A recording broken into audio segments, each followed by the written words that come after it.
स्वागत छ भाइ बहिनीहरूलाई नेपाल अनलाइन स्कुलमा। हामीहरूले एरिथमेटिक सिक्वेन्ससँग रिलेटेड लङ क्वेसन्सहरू गरिरहेका थियौँ।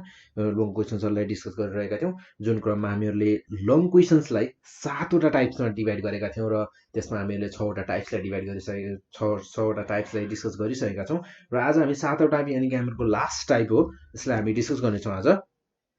सो हामीहरूको 7th टाइपको क्वेसनहरू भनेको नर्मल्ली सोधिएको छैन, बट एकदमै प्रोबेबल छ कि यस्तो टाइप्सको क्वेसनहरू अब तपाईहरुलाई सोध्न सक्छ, किनकि यस्तो टाइपको क्वेसनहरू सोधिएको छैन भने एकदमै डिफ्रेन्ट अलिकति भयो नि डिफ्रेन्ट टाइप्स छ, अहिलेसम्म चाहिँ सोधिएको छैन है तर यस्तो टाइप्सको क्वेसनहरू। सो हामीहरूको यहाँ के भनेको छ भने a contractor on construction job specifies a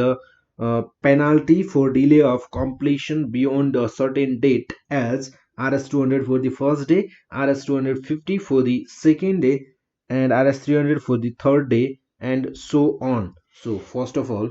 हामी so on यहाँसम्म क्वेसनलाई बुझौँ। यहाँ हामीहरूलाई क्वेसनले यहाँसम्म के भनेको छ भने हामीहरूको अन यहाँसम्म पुगुन्जेलसम्म हामीलाई क्वेसनले के भनेको भने एउटा कन्ट्र्याक्टर छ, यानि कि कन्ट्र्याक्टर भनेको हाम्रो नेपालीमा ठेकेदार।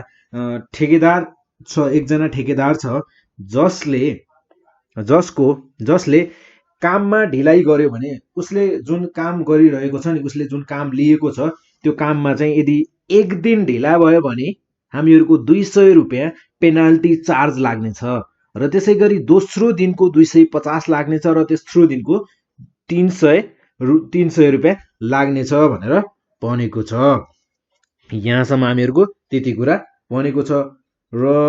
हरेक दिनमा हामीहरूको के भइरहेको छ त, फर्स्ट दिनमा हामीहरूको 200 रुपियाँ चार्ज लागेको छ, एक दिन ढिला हुँदा 200 रुपियाँ चार्ज लाग्यो र दोस्रो दिन ढिला हुँदा फेरि 2 दिन ढिला हुँदा 250 र तेस्रो दिन ढिला हुँदा 300 रुपियाँ, यानि कि हामीहरूको 50-50 को रेटले बढिरहेको छ, 50-50 को रेटले बढिरहेको छ। सो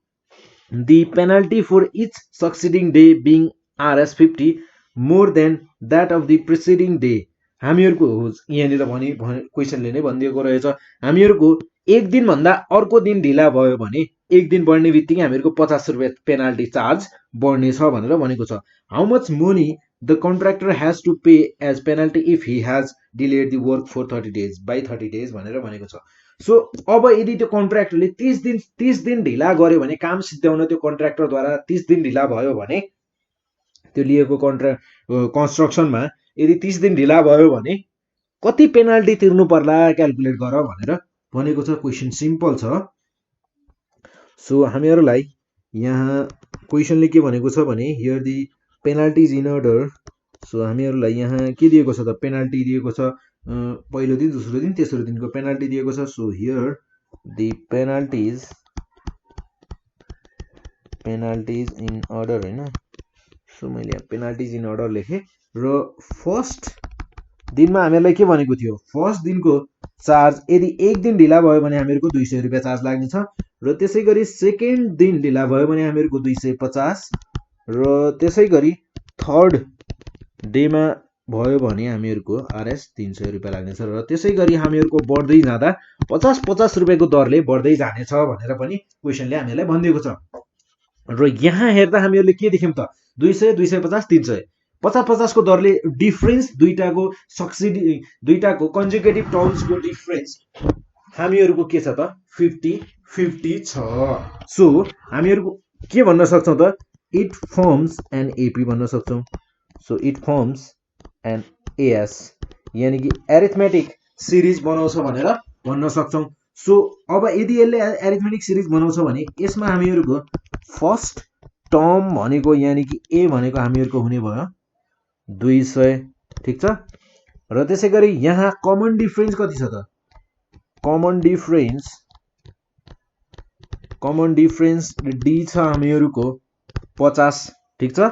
देन हामीहरूलाई नम्बर अफ लेट डेज यानि कि हामीहरूलाई यहाँ 30 दिन ढिला हुँदा कति रुपियाँ तिर्नु पर्ला भनेर सोधेको थियो। सो हामीहरूको 30 दिन भनेको के भयो त, टोटल नम्बर अफ टर्म्स जस्तो भयो क्या। अब यहाँ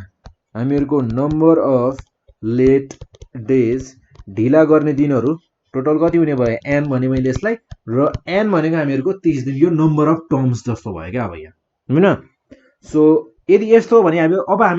हामीहरूको हरेक दिनको पैसा हामीहरूले के गर्दै जानु पर्यो त, जोड्दै जानु पर्यो। फर्स्ट दिनको 200 250 350 300 350 हरेक दिनको हामीहरूले के गर्दै जानु पर्छ 30 दिनसम्म जोड्दै जानु पर्यो यानि कि हामीहरूले यहाँ समेसन गर्न सक्छौं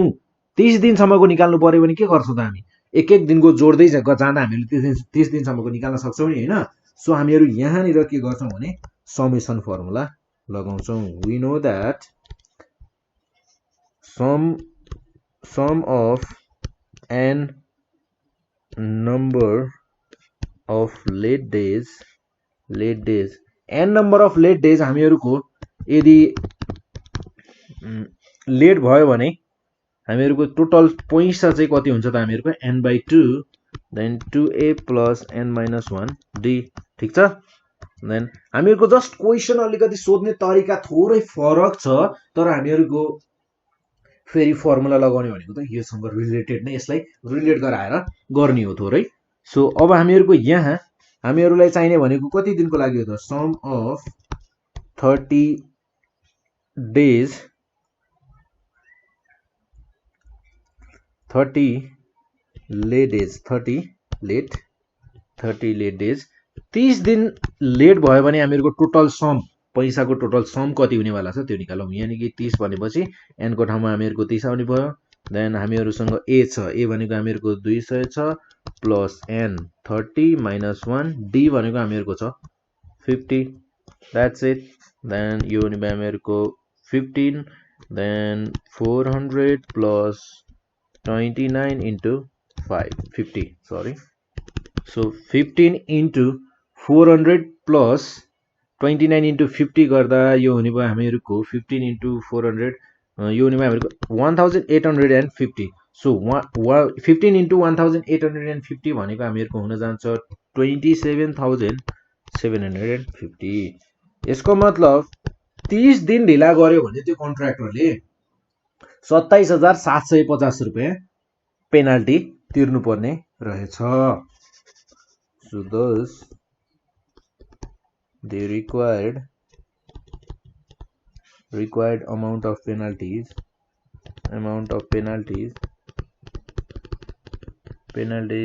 is Rs 27750 हैन so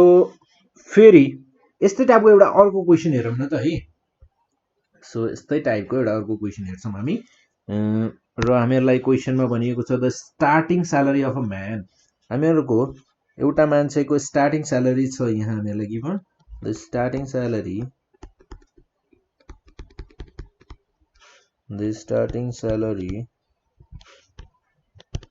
of a man is Rs 15,000 and it increases by Rs 1500 every year find the salary of 10th year and total salary for 10 years 10 वर्षपछि त्यो मान्छेको स्यालेरी कति हुने वाला छ हामीले त्यो क्याल्कुलेट गर्नुपर्ने छ र 10th इयरको एउटा इयरको 10th इयर पुगुन्जेलसम्म हामीहरुको 10th 10औं वर्षसम्म पुगुन्जेलसम्मको हामीहरुको 10th इयरमा पुग्ने स्यालेरी एक वर्षको कति छ त्यो पनि निकाल्नु पर्ने छ र त्यसपछि हामीहरुको 10th इयरसम्म टोटल सम चाहिँ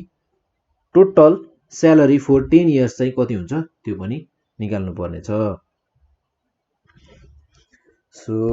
हामीहरुको यहाँ अब यहाँ भनेको हामीहरुको स्टार्टिङ स्यालेरी यानी कि हामीहरुको जस्तै हामीहरुले के भन्थ्यौं फर्स्ट टर्म भन्थ्यौं स्टार्टिङ स्यालेरी भनेको हामीहरुको फर्स्ट टर्म हुने भयो यहाँ हैन त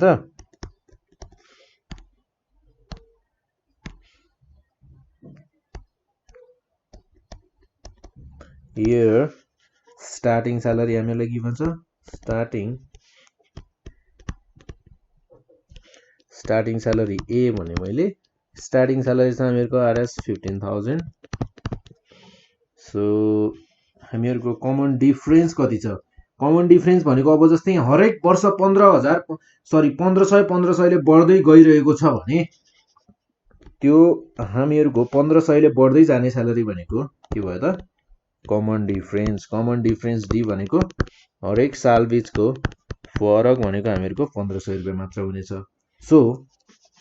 हामीहरूको नम्बर अफ इयर्स कति हुने भयो त नम्बर अफ टर्म्स भने जस्तै नम्बर अफ इयर्स एन भनेको हामीहरूको हुने भयो यहाँ 10। So we know that 10th वर्ष यानी कि 10औं वर्षमा हुने स्यालेरी कति हुन्छ त्यो हामी त्यसको लागि हामी निकाल्छौँ टिएन भनेको n-1 डी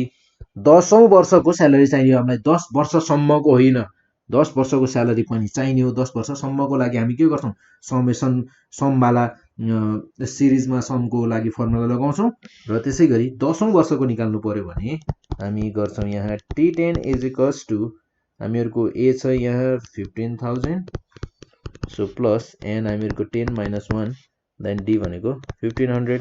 सो T10 भनेको हामीहरूको यहाँ हुने भयो 15,000 प्लस 9 इन्टु 1500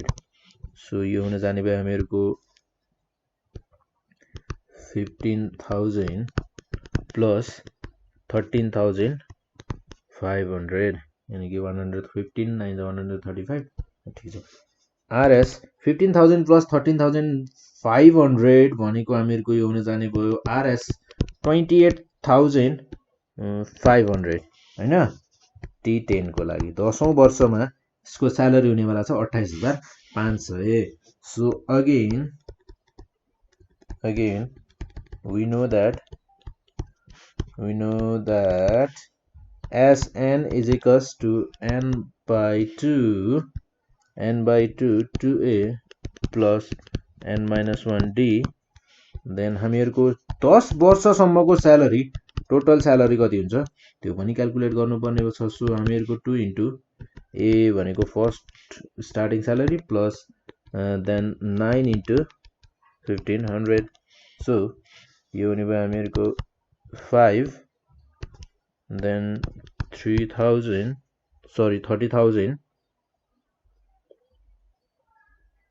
यो हुने भयो हामीहरूको 30,000 प्लस 100 13,500 सो यो हुने भयो हामीहरूको 43,500 सो फर्स्ट अफ अल हामीहरूसँग छ 30,000 हैन 30,000 प्लस